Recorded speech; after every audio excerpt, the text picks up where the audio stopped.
Good morning and welcome to another episode of Chat with Champs. I have Mrs. Presler, Luke Dias, and Mrs. McManus here with me today. And today we're going to be talking about how we make sure that our students have a solid foundation of learning. Mrs. McManus, 90 minutes seems like a lot of time for math. I'm sure it just flies by, but what's a typical day in your math block like?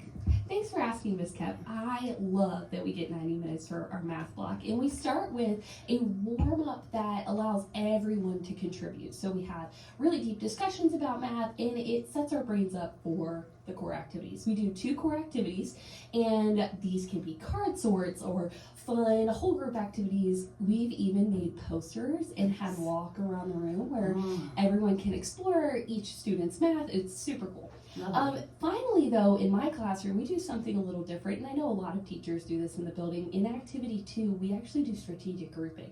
So in strategic grouping, I get to meet each individual student's math goals, and that's really fun because I get to spend a little bit more one-on-one time, and then we come back together, we talk about all of our ideas from the math block, and we do a cool down. So then I get to test students' knowledge, and we do it all over again the next day. That's lovely. It sounds like a wonderful time. Luke, talk to me a little bit about the favorite part of the math block that you enjoy. My favorite part of the math block is strategic grouping because I love to share my strategies with the classroom, and I like to hear other people's strategies too. Excellent. Do you ever try people's strategies out? Yeah, Nice. I've tried a few. Nice. I'm sure people have done the same with you. Thanks. I appreciate that. Mrs. Presler, we're going to talk about ELA. So 2 hours seems like a very long time. I know you're using every moment of that time. What's the breakdown like? Oh, it goes by so fast. We have our whole group content where they're learning something new or building on something they already know. We do this within the context of a read aloud that the whole class has. And then we also have a writer's workshop where we build our writing skills.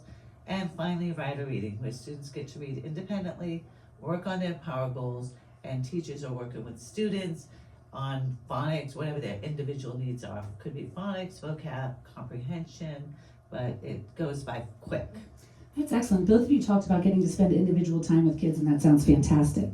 Luke, have you had a favorite unit of study in ARC? My favorite study was the animal adaptations group from 3rd and 4th grade because I love learning about animals. They have cool facts, and I love learning facts from my peers also about their animals. That's fantastic. I remember last year you did polar bears, am I correct? Yeah, polar bears. That's awesome. Well, thank you guys so much for sharing. This concludes episode 141 of Chat with Champs. We'll see you next time.